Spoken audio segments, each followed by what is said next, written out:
Today, I have a fantastic interview with the legendary photographer Chris Buck. He's built his career on taking smart, strange, thoughtful portraits of the most recognizable people on the planet. And I have been a huge fan of his work for over 30 years, so being able to do this interview was a real highlight. And during the interview, we cover tons of stuff. We cover how he shoots, how he thinks, how even though he's as good as any photographer working today, he's still pushing himself to get better every single day.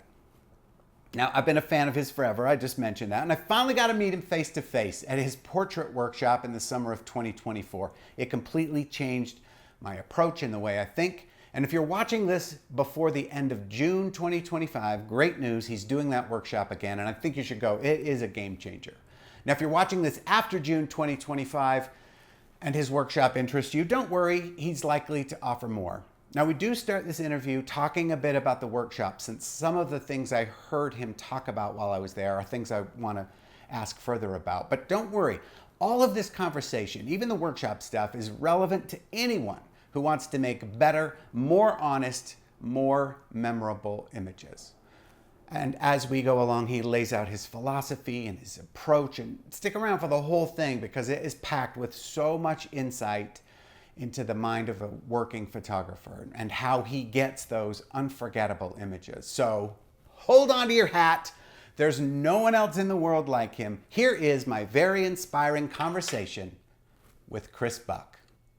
Okay, here we go. Chris Buck, thank you so much. I'm really excited and honored to be able to interview you.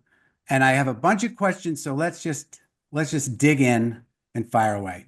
I want to ask you about your process, but first of all, you have an upcoming workshop and it's in June. And so I want to start with asking a couple questions about that, and especially since I am a participant, since I'm a former workshop attendee. So my first question is about the workshop. When you do these, what do you hope sticks with people after the workshop is over? Wow, that's a great one. Obviously, throughout the weekend, there's a lot of like little hacks and tips and notes on practice that can really like improve your game and, you know, give you better chances at success. But really, the core of it is about reconnecting to that part of yourself that wanted to make pictures in the first place, Mhm. and really reconnecting to that and trusting that again. Because I think what often happens is we build a level of expertise, but we kind of forget about the reason we got inspired and excited in the first place. And I think it's really about, I often do talk about like, finding your voice and making the work about you and about your viewpoint. But it really does come down to like, why did you become a photographer, and what is it you're trying to say? What is your unique contribution? There's a something I read years ago that talked about how everyone has different amounts of like kind of God-given talent, if you want to put it that way. Different people have different levels of gift, but someone else can't be you. And when you Mhm. put you into your work and you do so in a way that's really open and vulnerable, it can't help but be interesting. Okay, so I like that answer, and that is really helpful as a lead into the next question. At the workshop, after we looked at our first assignment, and I don't think anyone really impressed you that first round, and you said, if you're not here to try and make the best picture you've ever made, then what are you even doing here? And I think, well, yeah, that seems obvious to approach every shoot like that. That seems obvious, but I don't think that's how I've been showing up at shoots. And so that really made an impression on me to approach everything with that idea in mind, that you're going to try to make the best picture possible. And my question is, has that always been the case for you? Did you always have that inclination? I think it came honestly from my own like I'm not a super technical minded person, so I always felt like I was struggling to catch up in some ways, at least technically. Mm, Like I think I knew what I liked and what I didn't like. That part was relatively easy. It was like connecting the dots to get it on the page, like to really make the technical things work and get the connection with the subject in a way that I can get those ideas I'm excited about actually into the images. That was the hard part. And I still feel like I struggle with it. I don't know, even when I look back at my, pictures I've already made that are successful, I kind of look at them and I say, yeah, but that was a unique circumstance. Like, we had this amazing luck with this and that, and the person was great, or whatever it was that made it come together. And I kind of realized that part of it is that aspect of like being present and really pushing for something unique. But part of it is that you do rely upon stuff just kind of coming together and something magical, but you need to be ready when that magical thing happens, right? Like they say, luck is preparation plus opportunity. And I think that if you have that mindset of, we're going to do something amazing today, like let's get really ready, let's get our ducks in line, let's get the subject prepared for that, and then you're not going to wait for it to happen, but you're going to start doing what you need to do. But then your eyes are open and you're looking for those opportunities. Well, one of the things you said at the workshop is that your loyalty is to the picture, not to the subject.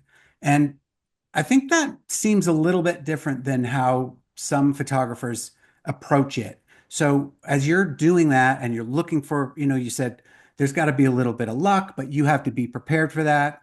As you're trying to get that kind of a picture, when do you know that maybe you've pushed too far or crossed the line and trying to get that? Well, it's always a kind of a sensitive, you try to be sensitive to it, right? But I do think that like, you know, my thinking about like, my goal every shoot is to get a great, to get two or three great pictures. Everything else follows that. But I will say that the way I actually behave on set probably isn't that different than people who have the exact opposite mindset of, this is about collaboration. This is about making everyone happy. This is about everyone being comfortable. I don't think it's really that different if you were there. Like, if you know me, you know my mindset. But if you don't know that, you'd be like, well, Chris is so respectful and he's so professional. Like, and he's constantly checking in with the subject. Like, how's that? He doesn't seem ruthless. I think, but it's a mindset thing of like, because here's the thing. I think the subject wants the best picture today too. Yeah. So in a way, I'm trying to align to a kind of a higher goal for all of us, right?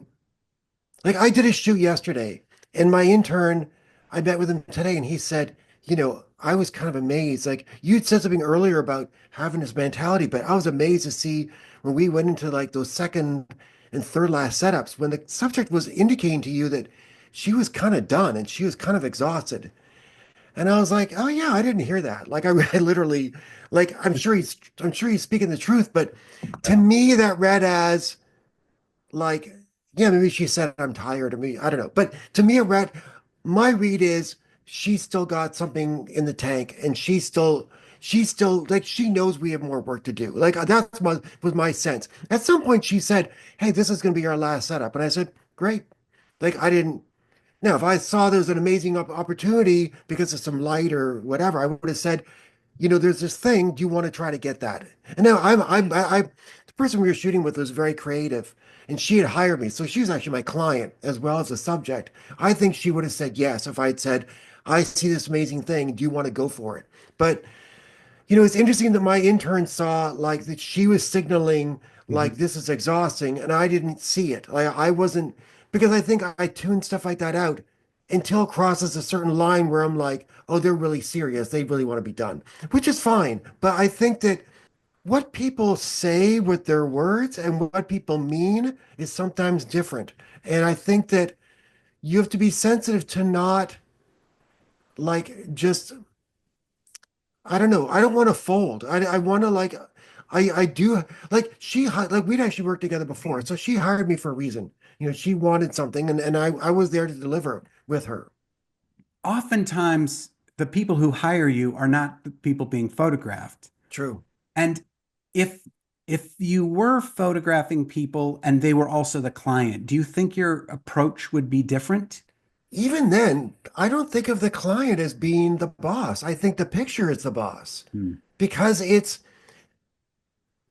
I mean, look, obviously I listen to my clients and once I'm on set, I'm very client forward. That's what's front of mind and where, I'm making sure we're hitting those marks. But there's some part of me too that's like they want the Chris Buck picture too, right? Like they want the picture I'm envisioning. They could say, here's our list of priorities, this is our shot list, but they'll also say, but if you see a Chris Buck shot in there, you go for it. Mm. Like this is how the shoots happen. And I think the good clients know, like, that's why they're hiring you. Like there's lots of people who can light well and get a decent moment out of a subject, but each photographer has a different take on what they think is special, and you hire those photographers to get that aesthetic. Like the way I think of it is they may only want 20% Chris Buck and 80% whatever their brand is or whatever. Yeah. But I gotta deliver that 20%. Like that 20% needs to be in there. It might just be in a bit of the lighting or the framing or like a moment we capture.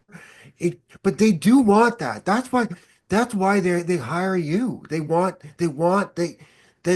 your take. So they hire you because they want that Chris Buck aesthetic, and sometimes that's described as maybe a little awkwardness or tension or some weirdness. So what happens on set for you to create that?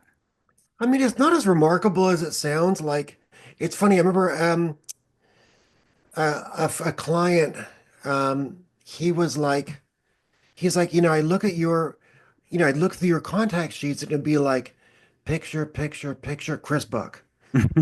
And and I think that there's a sort of I think a lot of it may not even be necessary that I'm shooting that much that's different than other people, but maybe I'm picking the ones that are the little. But here's the thing: I do want something awkward, but I don't.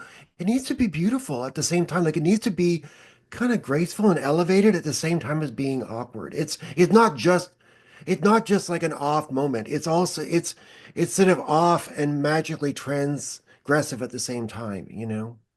One of the things I've always loved about what you do is it seems like it's impossible to copy. There's so many photographers that, regurgitate the same thing over and over again.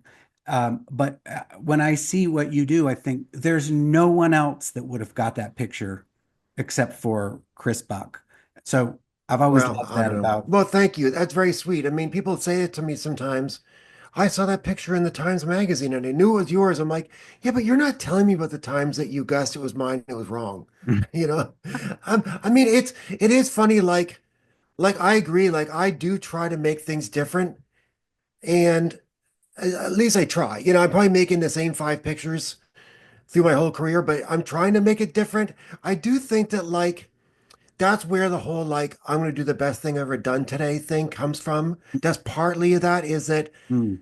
is I'm not trying to do what I usually do better, or I'm trying to do something different that I on some part of me feels like I'm not there yet. Like I can do better. That's really where that attitude of like we're going to make the best picture I've ever done today is not be is it has to do with I'm not there yet. Like I've done some good work, but I'm not I I'm just hitting my stride, and I feel like today is the day it's going to come together, and my accumulated expertise and knowledge is going to finally hit the page. That seems like a pretty good place to be.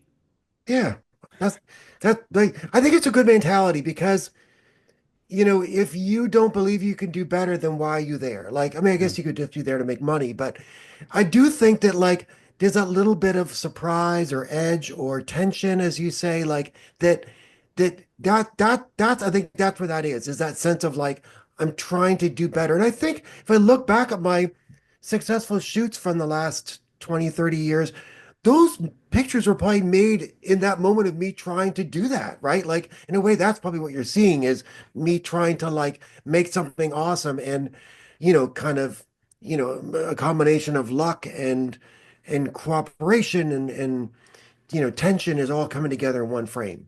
Well, are you considering the audience or the viewer when you're there making the picture, or are you just saying, let me just make the best picture and let the chips fall where they may? I mean, I'm thinking of my audience, but I don't think of my audience necessarily being like that advertising client or that magazine audience. I'm thinking of like I think I think I subconsciously have an audience in mind. Mm. I remember when I had a longtime agent. His name was Julian Richards, and he was my agent through like a really important transitional time of my career.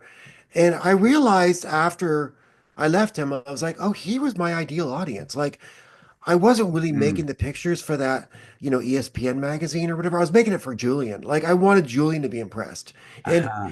he was way harder to impress than the magazine because he knew good work, he had great taste, and he was like a supporter, but he also could be kind of a critic. And so Yeah. like it wasn't easy to impress him.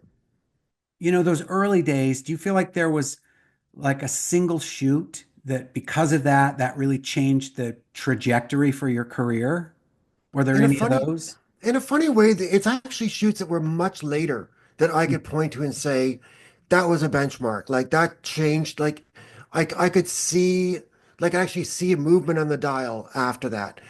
But for a long time, like the first 15 years was all small incremental, improvements and building. But it's funny, I was talking to a friend today and he was asking about the Obama shoot and he was like, how did you photographed like President Obama while he was in the White House? Like what led to that? And my answer was that 25 years before when I was starting my career, I started photographing musicians and I photographed the musicians whose bands I liked. And I did everything I could to get those people in front of my camera and make a decent picture of them. And that's how I built my first portfolio. And then that portfolio got me magazine work. And that led to bigger magazine work and advertising work. And that led to enough sort of experience and background and status that hiring me to photograph a sitting president didn't seem like a crazy move. And so I think that it all went back to those first steps where I knew what I wanted to shoot. I didn't necessarily know how I wanted to shoot them, but I knew who I wanted to shoot. And I think that in photography, there's a real thing of like, I like to say, you choose your subject matter and your style chooses you. Photography is so much what's in front of the camera. So what you choose to shoot, like if you're shooting fashion or sports or landscapes or still life, that's gonna, if hey, I don't know what kind of still life photographer I want to be, but I know I want to shoot still life. But then you now know who your client base might be. You Mm. know how to maybe who you want to assist to learn from. Like, Mm. I think that knowing what you want to shoot is the first job. And I think then how you shoot, what your visual style is, what your aesthetic is, that comes later. And I think that kind of arrives to you. You can't really work. If you overwork that, you end up forcing it. I think it kind of comes to you just through practice. Okay, so stylistically, you're the subject matter, you're saying the subject matter sometimes dictates the clientele and stylistically what's going to happen. So, how do you balance what you want to do and maintain your own artistic integrity and make sure you get a Chris Buck picture? How do you balance that with like the needs of the client or their expectations? Sure. So you know how I said earlier, like once I'm on set, I'm very client forward. Hmm. It really is a thing where like I realize like, I talk all about like, oh, I've had my vision and the Chris Buck picture and all that. But the fact is, if someone hires me, like I've got a real fire under me. I need to deliver the goods. Like not only do I want to get more work and good word. But frankly, I don't want that awkward conversation afterwards where they're like, what happened? Like, I don't want to have the what happened conversation. I want to have the conversation of like, this is so amazing. Like, we love you. We can't wait to work with you again or whatever, or see the edit. Like, that's what I want to hear. I don't want to hear like, what happened? Yeah. So, because of that, like the way I think of it is this. If we have a chance to do multiple setups, let's say we might be able to do 5 setups. It's like maybe 3 of them are specifically what the client asked for. There might even be ideas I came up with, but they align with a specific ask. Okay. So 3 of those are that. One of them is like the Chris Buck picture, which maybe that might be a little odder or it might be just really, could actually be really quiet, like just really simple. But then there's a one in between there that is actually kind of a combination of what like my pure aesthetic and then something that aligns with what their ask is. So it's sort of like it's sort of a cross between something that might be a little more surreal or surprising from my aesthetic, but combined with something they said, oh, we want to have something that has this certain theme to it. But I can deliver that theme with a Chris Buck vibe.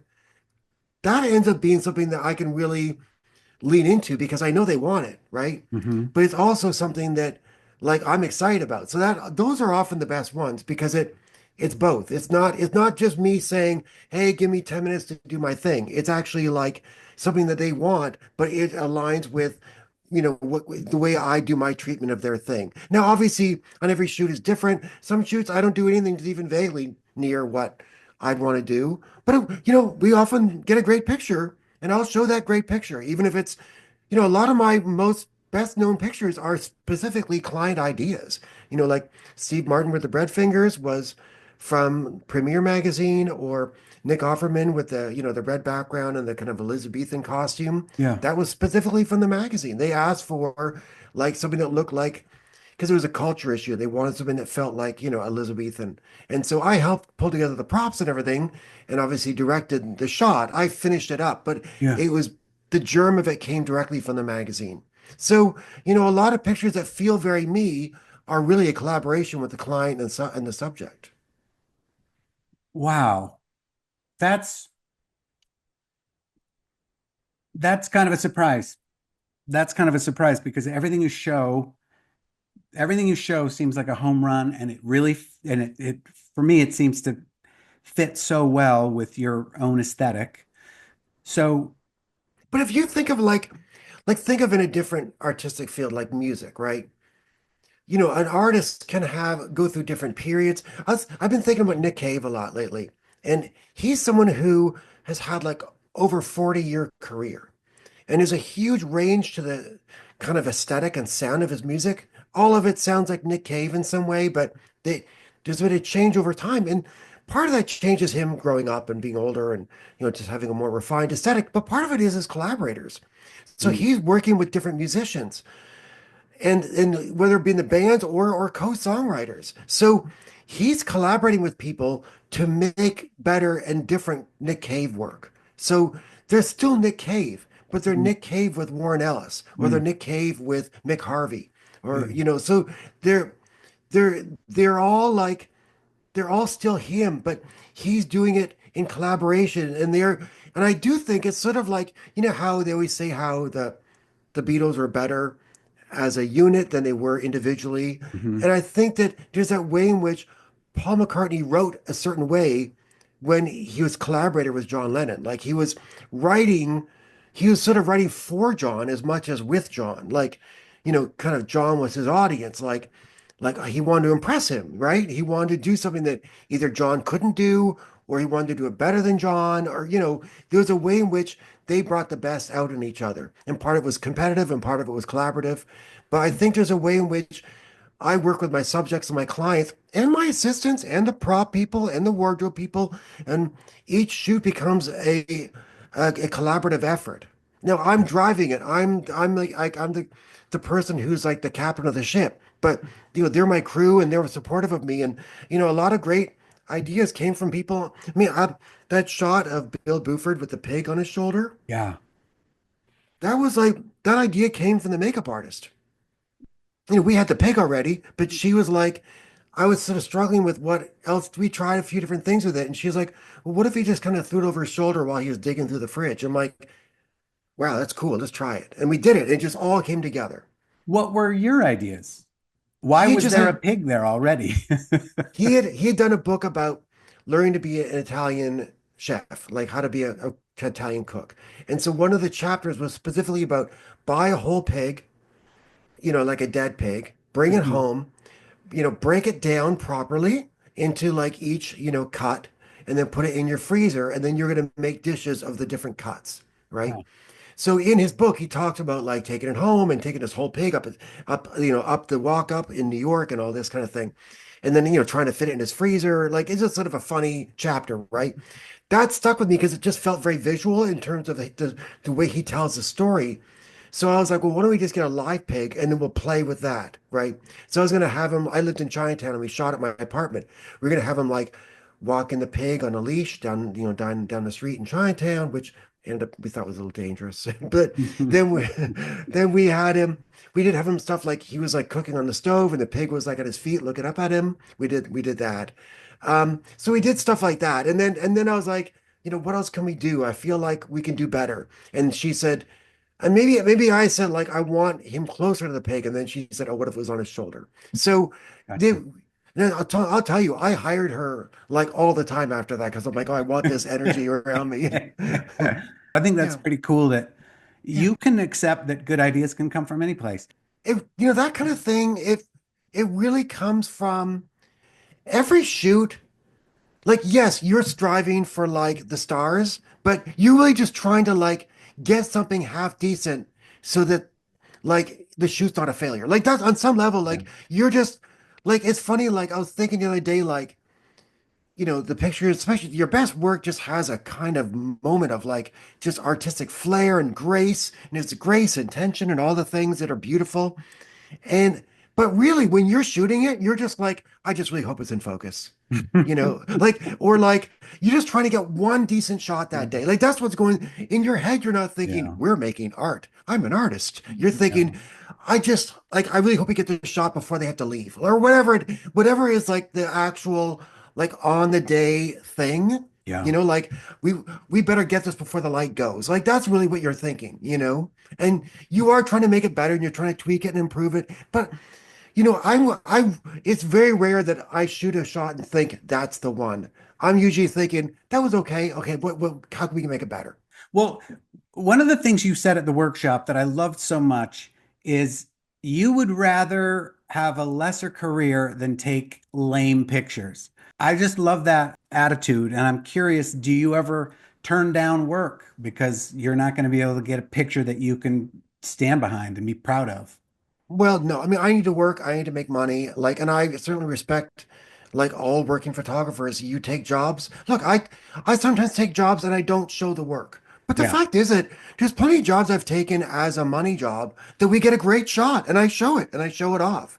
And in fact, those are the best ones because I want more money jobs that I get great work out of. Because if I can show like, oh, I did this job for this sort of like, you know, boring client and I got a great shot. Well, that looks really great on me, right? So I don't turn down work.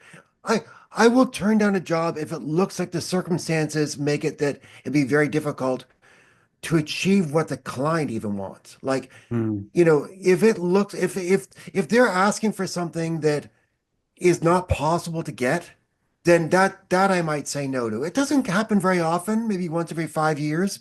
It'll be like, and just, this is a conversation I'm having with my agent. Like, they'll be like, based on the budget and based on their access to the whatever it is we're shooting, like we don't think we can do what they think they can do, so we just have to say no, and I don't like to do that. I like to say yes. But the fact is that sometimes people they don't know enough to know like what the proper, the limitations are. But it doesn't happen often. I mean, I love to work a miracle. I love to pull something beautiful out of a difficult situation. Well, one of the things that I thought was so great about the workshop, I mean, everything about it was awesome. But a particularly helpful thing for me was watching you work. At one point during the workshop, you did a shoot, and to be able to see you approach that and how you went about it, the small tweaks, like the subtle changes you made, that was really great to see. And I wonder, in terms of what we're talking about here, do you ever have a shoot where you just didn't get the picture you want? And how do you handle a thing like that where it Sure. just doesn't come together? On any shoot, we're basically trying to do two things. We're trying to make something, well, maybe three. You want to nail the shot the client wants, so they're happy, whatever, or multiple shots. You want to nail for them. You're trying to get a great picture or two for you that scratch your itch. But really, like the thing that runs through the entire shoot or every shoot is you don't want to fail. And so one of the things you develop in your early years of your career is developing practical things so that if this shoot's going to be a failure, which does happen, you don't want to fall very far. Mm. So, when you're young and you make a dumb mistake, the shoot's just a total fail. Like I don't know, didn't load film or I don't, like which has happened. Like you, no, I've had times where I thought I had film in and I didn't. I shot other roles too, so it was not nothing. It just a certain setup or whatever. But you you want to have it so that you do a huge part of your professional practice is to develop like strategies and tools so that when the shoot doesn't go well, you're coming out with really good pictures, not fabulous great pictures. Like in a way, like I've had plenty of shoots where I think the shoot's a failure and the client is thrilled Okay. So, because they don't meet my standard, but yeah. the client, but we hit the mark for the client, and the client is very happy, and it does what they need. That to me is a kind of failed shoot I'm fine with. One Okay. where I think it could have been so much more, but the client has no idea. They just think it's great. Does that make So sense? I, So I think so. Let me rephrase what I think you're saying is early on when you fail, because you don't know what you don't know, those right. failings could be pretty hard. But later on, as you figure stuff out, you have a system, when you fail, it's usually because your standard is so high, Right. not because it actually failed. Yeah, and maybe like a subject's not particularly cooperative. They might, they might give you 2 hours, but they only give you, like they say they'll give you 2 hours, they only give you 45 minutes, like this kind of thing, right? Yeah. Like, with things out of your control, it's not usually bad luck. It's usually more like just circumstances, multiple circumstances don't go your way, and it just isn't what you hoped it would be, right? But you do it like this is oftentimes subjects don't give you much. And this is where like having good lighting or a good environment matter. Like this is where you learn like I go into every shoot being like, okay, what would it what do I need in place if the subject gives me nothing? Like it's really Mhm. one of the things you learn because you have subjects who give you nothing. And then you're like, okay, I need a great environment. I need to have some cool lighting. So that even if they just sit there, the shot's gonna be awesome. Like you develop those things. I mean, one of my things too is like I always try to have like 3 to 5 very different like approaches. So like a really conceptual shot and a really simple shot. Maybe one is really pulled back. Maybe one is really about the environment, or one is like a simple seamless shot. Maybe super super tight. Like I on every shoot I'm trying to do all those things. And so in a way, maybe like the wide shot with environment ends up being the one because the person gives you nothing. Or maybe they're giving you nothing until you get in their face and then suddenly they come alive and you get this amazing tight shot. And so you try different approaches to see where you'll land. And that's kind of part of my practice. It's a big part of it is like I'm trying to skin the cat like 9 different ways. Well, I wanted to ask you about your pre-planning and your preparation. You talked a lot about that at the workshop, and on our last day at lunch, you passed around your notebook and let us look through, your notes and the ways you write down different setups, which I thought was so cool. Like we all got to peer into your head a little bit. And I mean, that was really cool of you to do. It seems like that would be kind of personal and the kind of thing you wouldn't want to show. So thank you. Of But course. you are a meticulous planner, and obviously, when you get there, things change. Maybe you thought you had a half hour, but you only have 5 minutes, or they don't want to go along with the setup they agreed to. Can you talk about your planning and how that makes a big difference in the day of the shoot versus what if you just Sure. showed up and said, let's just see what happens? Yeah, yeah. I mean, look, I think if I just showed up and see what happened, it would probably, as long as I show up with it like a support team and my equipment, I imagine that like 9 times out of 10 it would be fine. Like, Mhm. but it may not be great. Like I think, sometimes ideas are like bringing a prop and being like, this prop really made the shot. You know, and the props usually are inspired by the subject and what's going on with them in their work or whatever, right? So you're you're doing something that connects to it. I mean, like the shoot I did yesterday, I pre-scouted it. Um, and I scouted the neighborhood where the location was, and then in the end, we never left the apartment. We just stayed inside the whole time. But the fact that I'd scouted it meant that I was at peace with the fact that we never left because there were Mm, cool stuff in the neighborhood, but nothing I needed. It was all wants, not needs. Like in a mm, way, like the subject asked me, like, is it a mistake that we're not going outside? I was like, you know what? Honestly, the biggest value of going outside is going outside and coming back in because the interior space is great, but it might just be nice for a reset mentally to mm, leave and come back. But we didn't because we didn't really have time and it was fine, like so a big part of it actually is like the preparation, a lot of it is like kind of giving me peace of mind. Like, yes, I'm better prepared, but I also feel better prepared. So, like, I've seen the location. I've researched the person, maybe, heard their music or seen their movies. I've read articles about them. I've read interviews. I've studied their Wikipedia page. I feel prepared. So it makes me more calm. And part of that calm translates into me my being more open when I'm actually at this shoot, right? So now, like, if someone says, like, well, I don't know, like, what if I did this? I'll be like, you know what? I know what ideas I have. I know what our options are. That's kind of better, mm. or at least could be better. So let's try it. I think it does lead to it's practical and it's psychological, and it all comes into play. But like my whole like thing is like my motto is prepare, prepare, prepare, open, open, open. So in a way, like I'm repeating it because I'm hammering it in. Like I need to prepare, do more research, do more preparation, And then when I'm there, I keep reminding myself, be open. There's possibilities here. Mm. Maybe the light's going to change, or maybe she's going to show me some wardrobe that's going to be amazing. Like, be open. There's possibilities here. Just be ready. Because in a way, like I just need one awesome shot, just one anchor awesome shot that is just, you know, going to transport the viewer. And I don't know where it's going to come from. It could be very simple. It could be like just some piece of wardrobe that's just really cool and just, in that light or in that background is going to just come to life. You talked about photographing Barack Obama, and you've photographed a number of US presidents.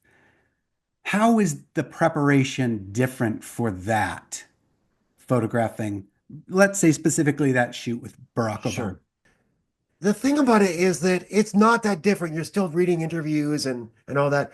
Obviously, the stakes are higher.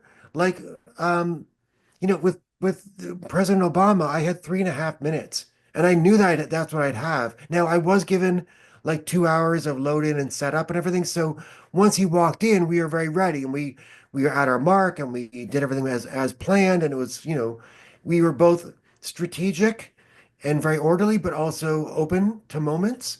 And that's how we kind of got some great shots, because the president was very present. He clearly didn't really want to be there. He didn't really like it, but he was good. He was very professional, very present. And we got some great shots. Yeah, that was a fun shoot. It was funny. He walked in and he shook all our hands. He walked in right on time. The shoot was planned like a month ahead. And he walked in the exact moment that was planned, which shows his personality, very precise, very, very purposeful. And he shook all our hands. And then he said, okay, I see this is where I go. So he goes over where the chair is in front of the seamless. And I'm looking at him and I'm like, sir, are you chewing gum? And he's like, don't worry, I'll take care of it. And I'm like, well, if I catch you chewing gum again, I'll be talking to you about it. And he did not laugh. But Oh, but it was kind of one of those moments where I realized like obviously I was joking around, but it was sort of like you're always looking for those little opportunities, even like in a 3-minute shoot, to kind of have a little fun and show a little who you are. It was a good moment. do you do you ever get nervous photographing But this is anybody? this is where the research helps because you kind of you find little tidbits. Like sometimes you find tidbits that lead to a shot. Like I remember reading about Simon Cowell, from American Idol, that Hmm. he was a big animal lover and he had done a number of events for animal rights groups. And I was like, God, that is not what you'd expect. Like he's sort of Yeah. known for being very like skeptical and harsh. And I'm like, God, the idea of him being an animal lover is so like not what you'd see for him. So I was like, let's find the cutest animal possible and then shoot him with it. So we got a bunch of bunny rabbits. And we were told no props, no ideas, just simple. But the magazine was like, we'll bring it anyways. We brought like 25 bunnies and he found them so adorable. He's holding bunnies for like an hour and a half on our set. Like he was so moved by it. And we got a great shot Yeah. because he couldn't resist. Okay, you asked if I get nervous. I do Yeah. get nervous, but the fact is that like, we are all fear-based animals. And what I do is I use my fear to not fear the subject. So, like, I was shooting with William Shatner once, and he's like a larger than life figure, and kind of he's a bit out there, like in a way that's awesome, but kind of like really intimidating. And like, I got his autograph when I was a teenager. Like, he was filming in Toronto, and Oh, I went downtown with a couple of friends, and he signed, like a magazine picture of himself for me. So I got his autograph as a teenager. So I was definitely a fan. So it was really weird. And I was really intimidated. I remember a friend asking me, were you like freaked out to be photographing Shatner? I was like, yeah, I was scared, but I was more scared of the client. So if I didn't get something magnificent for them, that was more scary to me than William Shatner thinking, not liking me or being angry with me or whatever it might be. sure. I was driven by I need to get an amazing picture for this client. And it was Esquire magazine. So, it was a top level client too. Like I needed to deliver true excellence for them.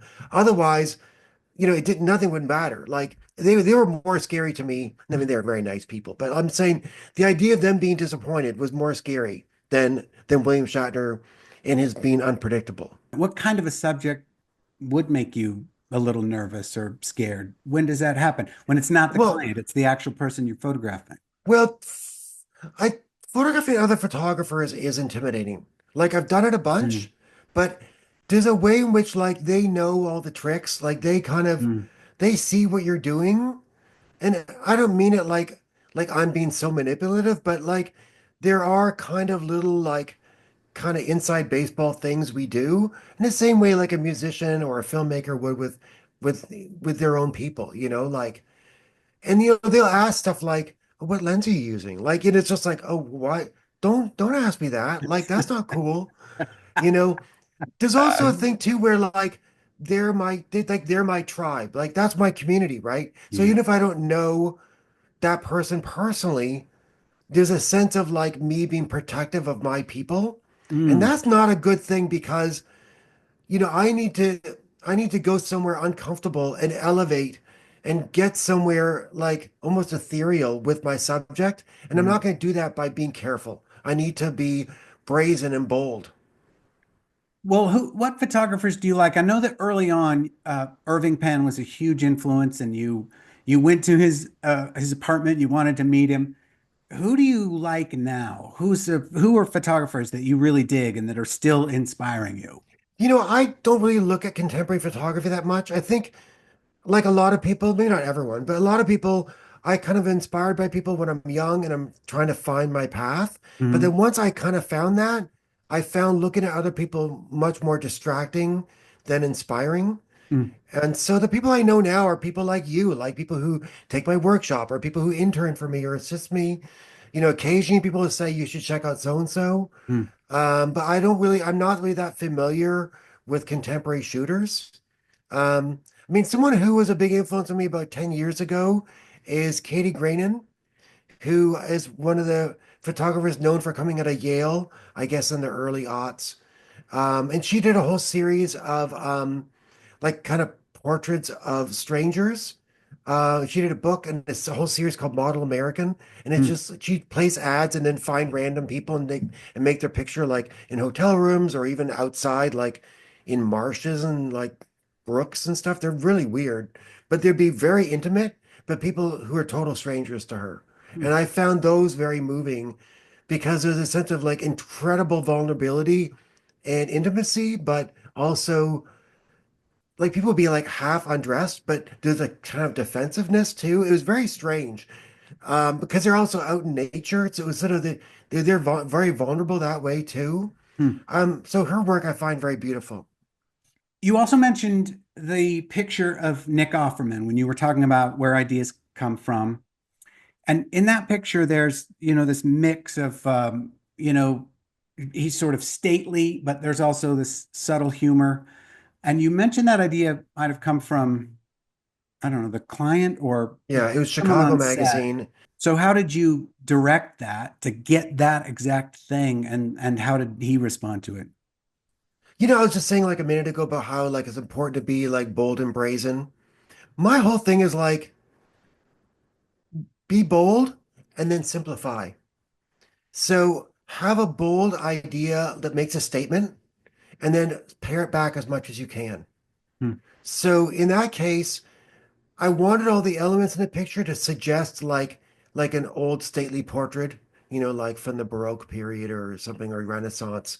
So that's where the red background came from, right? So he's wearing like a charcoal gray kind of jacket. And then he's got the collar, like um the kind of worn out kind of white collar. You think of like with the Rembrandt era or something, like the Rembrandt Protestants. Mhm. Um, and then his hair and stuff is himself. But but then the mustache kind of just stands out. I mean, maybe there's some old paintings that have the mustache, but the mustache is very Nick Offerman. Mhm. Um, but the pose was kind of partly like old master painting and partly like Ron Swanson. It's, so Yeah. it kind of straddles that. That's why it works, right? Because it kind of works as both. Mm. But it really was about simplifying it. And then he delivered the expression. And I think the fact that the expression is really simple really helps too. Because the simpleness of the expression matches the simpleness of the shot, and all the details really work. And then the lighting was very flat. Like it was, Yeah. so I wanted to feel like one of those old paintings that was like, in someone's like living room, next to the fireplace. So all the kind of charcoal from the wood, like it would blacken the painting, like and darken it over time. And that's Yeah. why we kind of lit it flat and dark, like a painting that maybe had more dynamicism earlier, but was kind of flattened by the soot. That expression he has, it's so perfect and it fits so well. So where did that come from? I mean, what did if you're looking at a contact sheet of the picture before and the picture Yeah. after, what's the Well, I mean, I think trajectory to get to I that? think I think for that, it was sort of like there wasn't a lot of variation because he kind of does his Nick Offerman thing, which is pretty stoic. Mm. So it was really more a matter of like a little more whimsy or, bring the eyebrows down a little bit or relax your face. It's more like that kind of direction. But also, like, he's Nick Offerman. Like, here's the Mm. thing you realize about people like that. Because early in my career, I thought, I'm working with these amazing creative people. They're going to come in and have all these great ideas, and we're going to collaborate. But then you realize if you're shooting with Steve Martin, he brings Steve Martin, but that's it. Like, he comes in and he's like, I mean, with someone that big, you're going to talk beforehand, but, he's just going to show up, and then you have to have the ideas, and he's going to just say yes or no. Right. So, what happens is once you're working, Steve Martin delivers the Steve Martinness. He delivers a performance. Once you're there and he gets a sense of what you're doing and he kind of gets a feel for you and decides, yeah, this guy's okay or whatever, then he's going to like relax into it and give you a little bit of a performance. And that's where, that last 15% comes together, right? You have your team, you have your ideas, you have, your lighting, but then the subject comes and they relax and they kind of get into the groove. And then they deliver that last little bit that is that spark that gives it that like dynamic finish. Because in a way, like it's not fair to ask them to have ideas. I mean, they might have ideas on the day of, but you can't, just because you're shooting Steve Martin doesn't mean he's going to like email you six ideas. He's going to email you nothing. I wanted to talk to you about, or wanted to ask about that Chris Farley picture. I've heard you talk a little bit about that and what the magazine wanted. And then in the end, you took that picture that's, in your book and the one that you show. Uh, Talk about how you got that picture. The assignment with Chris Farley came at a really important turning point in my career. I've been kind of doing my own thing for a few years, kind of on my own, and made some good work. And was moving forward, but I wasn't making money. And I had basically run out of money. Yeah, I'd moved to New York with a little money in my pocket, and my credit cards were now totally maxed out, multiple credit cards. I needed to find my path in a way that was going to be more commercially viable. So I got an agent, the one I mentioned earlier. I started shooting more color. I learned how to use strobes. I bought strobes and learned how to use them. And I hadn't really done that stuff before because I kind of avoided it because it Hmm. really wasn't my aesthetic. Yeah. But I realized if I want to make a living as a commercial photographer, I need to be more commercial. So those were all going well. And over that year from 93 to 94, because that picture was shot in 94, it was a huge change for me career-wise and financially. And it was because of all these changes I made. So I was getting better opportunities, like the Chris Farley shoot. But like that shoot, the assignments were not really aligned to what I saw myself doing. So the assignment was to make these kind of like playful, over the top pictures of Chris Farley that were funny Hmm. and, had the dynamicism of him as a personality and his humor. So we did these shots of him like kicking in the air and him like jumping around. And we did stuff of him like tight shots of him looking angry, which are kind of funny and weird. Um, but they're all good. But I wanted to do something that was more just quieter, kind of like the stuff I'd been doing on my own. That time I took to kind of figure out my sort of style and my path was Hmm. really valuable for giving me a sense of like a touchstone of like a grounding of like, well, what is my aesthetic? Who am I as a shooter? So I carved out 10 minutes to do a couple rolls of like, quote, the Chris Buck shot, right? Like a shot just for me. And that was one of those early shoots where I did that, where I really like I was very conscious, like, this is something the magazine is not interested in. So I'm just going to do it for me. And I took him to the window, and actually the prop stylist brought over the crown, and she said, "Hey, what Wow. do you think about this here?" And I'm like, "That's awesome." Because I had the idea of him in a t-shirt and smoking a cigarette and hanging out by the window, kind of like a bit like kind of early Irving Penn stuff, like available light by the window, very simple. I liked the t-shirt because it felt more vulnerable and kind Yeah. of simple too, and just kind of stripping things down. But the crown added another kind of little narrative element that I thought it was just kind of cool. And and we shot literally like one roll of black and white and one roll of color. And that I gave just a little direction, not much. I said, it's me. I think I had him touching the blind, a little bit. And that's about it. And then we went back to shooting more of the playful stuff. And I didn't even show these to the client. It was so like I'd shown other things that were kind of a little different or quiet to clients, and they've been like, "What is this? Like, why are you showing this to me?" And so I didn't show it to them. And it was only after he died that I went back to the contact sheets, remembering something I'd done. I remember doing something quieter by the window. So I went back to the contact sheets and I found these frames, and I was like, "Whoa." Because I read about his last days and his struggles. And I was like, I think I kind of was onto something here that I wasn't aware of. Like I did those pictures because that's how I felt. I felt like I was struggling and I was trying to find my way. And that's what those pictures were about. It Whoa. wasn't about Chris. I didn't know Chris, like he was very sweet and he was fun and he was very cool to meet and he Hmm. was lovely to shoot and a lot of fun. But, I knew him as being like, the guy on the SNL who was like goofy and funny and, fell on the furniture and stuff. Yeah. That's how I thought of him. And in a way, like I was trying to be a bit like that character. Like I was inspired by that character. There's a skit he did where he's constantly like kind of failing and then he goes through rehab and then comes back and then he kind of is off the wagon. In a way, like I kind of connected to that. That's a bit what that character is supposed to be. Mm. But only in the lightest sense. It really wasn't that like deep. Um, but yeah, but it was definitely a lesson for me in like, you know what? I should trust my instincts and not, because when I did that, I was like, oh, this is so pretentious. And this is about my struggles and my darkness. And I'm putting on someone else who I don't know this person. I don't know their story. And Chris, he was thought of as being just very light, I don't think the public didn't really know of his struggles. And so Yeah. well, after that, it taught me like if I feel something, I just need to do it. Like I need to try at least, like, and if I'm inclined to do something vulnerable or dark or weird, it's probably gonna land just fine. Like my picture of Trump is like that too. Like I did a picture of Donald Trump with the mirrors. Mm-hmm. When I shot that, he was like a kind of second tier reality TV character. Hmm. And I thought, well, this environment's kind of cool. Let's do this kind of weird picture with him fractured in the mirror. Yeah. And it's kind of like this broken man idea.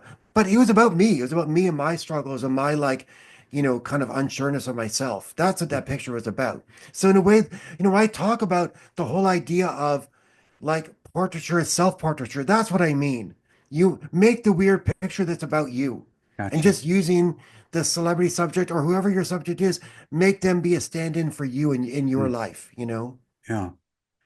It sounds like with that Chris Farley picture, you got something more than just a great picture. You had this kind of a transformation or enlightenment about where to move forward. It was only recognizing after like, oh, my Yeah. instincts were right. I mean, instincts were right by accident, but in a way too, like maybe the bigger lesson wasn't like, oh, try this and sometimes it'll work. It's more that when you try to make pictures that are a little deeper and a little bit more complicated, that there is an audience for them, even if the audience is just me and my agent or whatever, like, but Yeah. they can work. That picture of Billy Bob Thornton, I'm guessing lots of people ask about that and want to know how that picture came about and if that was your idea or what was the circumstances that Well, landed you'll you love that way. this. That idea was an idea actually that came from another shoot.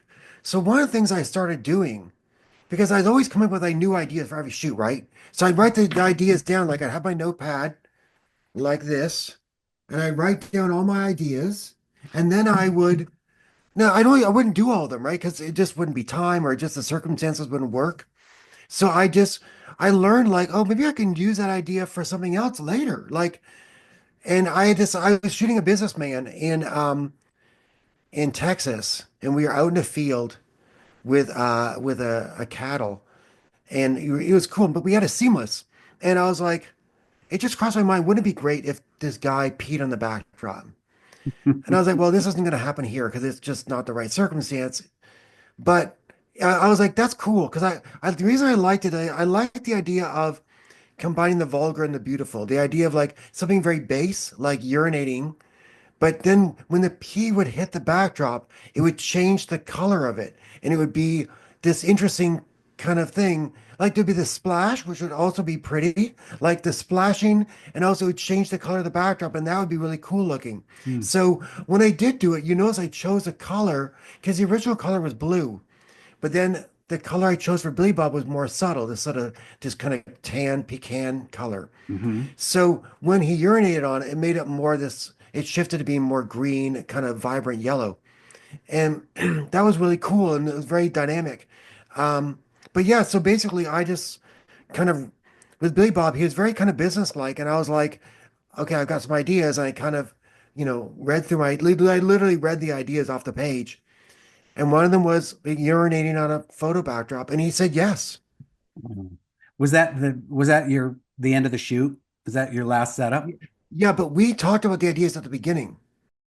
And so we went through the different ideas. We got a lot of amazing shots on that shoot. Like that's one of those interesting shoots where we barely spoke. Like between setups, he just read the newspaper and then he came back in and we did another amazing picture. But, for whatever reason, he's just a great subject and maybe he just liked my ideas and thought I was all right. And No. so he delivered. And yeah, but so basically I was like, drink lots of water and don't go to the bathroom during the shoot and we'll be fine. How about that? Let's see, Seth Rogen, Paul Rudd picture. Yes. Tell me about that. I guess I knew we were going to be shooting on the Universal lot and they had that Mexican street there. But so they're we shot a Mexican street, but they're wearing lederhosen, and it was obviously meant to look like a little like Bavarian village, right?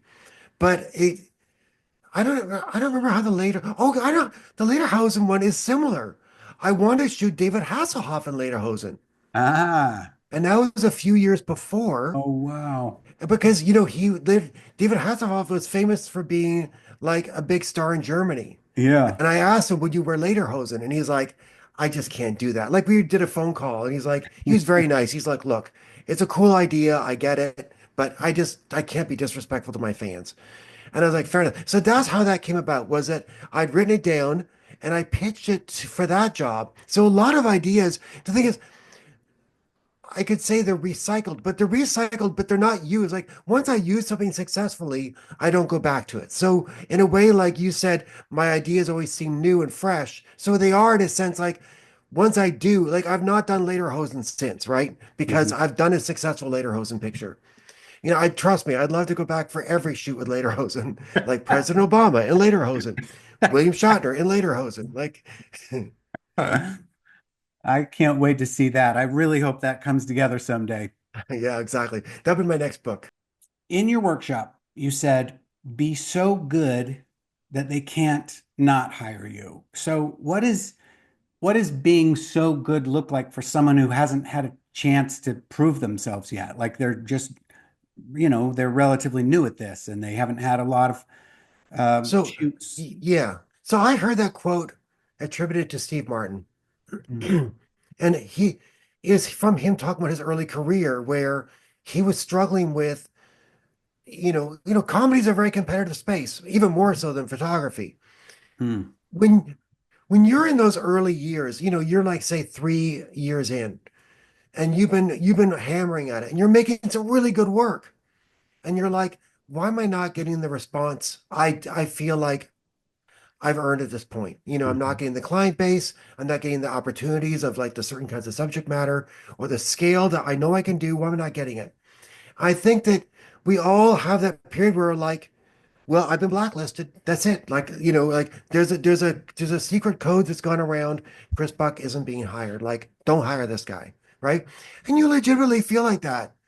And in any competitive field, that's all you're going to feel like that. And I think you have to go back to, base principles and be like, okay, I just need to, so much of this field is about survival and just getting through like rough months or rough years, even, where you're not getting much work or not much love, or you're not even happy with your own work. You need to survive. You need to carry on. And I think having that mantra of be so good they can't ignore you is it puts it back on you. It's not about the marketplace. It's not about they're not hiring white guys right now or whatever it is. mm, Be so good. They can't, like, there was a time like in 2020, literally my clients were saying to me, we can't hire white people. Like, we just can't. It's not allowed. mm, And I was like, okay, I need to stop being a white man and be Chris Buck. And it was sort of an interesting thing where I need to think of myself differently. Like I'm not like a middle-aged white guy. I'm I'm so good. And I have such a unique style that I'm they can be like, well, yeah, he's a white guy, but he's Chris Buck. Like we can get Chris Buck for this. So I mm, had to think of it like that, that it's it's no longer about like I think also it's a good way to think too, just in general about like, we're all trying to think, okay, how am I going to get more work? How am I going to get better work? And the only way I know of to drum up work is to be better. So sure. I can look at the marketplace and say, well, this kind of work is what's being hired, or this kind of work, or whatever. But that's not really a healthy way to look at things. Like, if you can parse that successfully, fine. Like, I'm not saying you should turn down work. If you can find ways in which what you do can align with the market, then make sure you push that step forward, 100%. But Mm, you shouldn't change who you are just to align to the marketplace, because in 3 years, the marketplace will be somewhere else. So I think that when your attitude is, if I only made better work, I'd get hired more, it's obviously like a really healthy way to think of it. Because for one thing, mm. you're making going to make better work, which obviously is a Wow. win-win. Yeah. But two, it puts the control back in your hands Yeah. because so much of this is about us waiting for the phone to ring, well, or the email to come in or whatever it is these Yeah. days. It's, but if you can take back control of the narrative, then that's so empowering. It's one of the Got it. reasons why you do personal work too, right? Is that Yeah. if you're not getting the commissions you want, then you can make work and make powerful work that makes a statement about who you are, and then you control the whole narrative. So great. Man, I love that. That's so helpful, and it makes me appreciate that I even got to go to your workshop and hear more about this. And the way you talk about it, I just love your outlook and your approach. So, if there's someone who's listening and sitting on the fence about whether or not to go to the workshop to hear more great golden nuggets from Chris Buck, what would you tell them? Someone sitting on the fence wondering if they should go. If you're in a rut or you need a reset, or you are feeling like you're hitting a ceiling in terms of your expertise, you need to like stretch yourself. That's why you take a workshop. I mean, Gotcha. obviously, you need to feel like the message I'm giving is like, ringing the bell for you. Obviously, different people have different approaches. My whole thing is psychological and personal for you. It's not about, I mean, we talk about lighting and practical things and stuff, yes, but really my workshop is about pulling you out so you can make your best work, about bringing you forward, bringing your vision and getting it, making sure it gets into the picture. That's what I'm about, is helping you release that and pull it forward. In a way, it's an invitation. I'm inviting all the Uh, workshop participants to show me themselves in their work. very nice. And that's what I want to see. That's the thing too, is like I genuinely want to see it. I get excited when people put themselves on a page and they successfully execute it. That is magical to me. Nice. Well, you're a great teacher. I mean, obviously, you're an amazing photographer. You're a great teacher. I just feel so honored that I even got to go. And maybe one of these days I'll be able to go again. All right, my friend. Good to Thank see you. you. I'm It's great excited to about see you. this. And yeah, let's talk in a few days.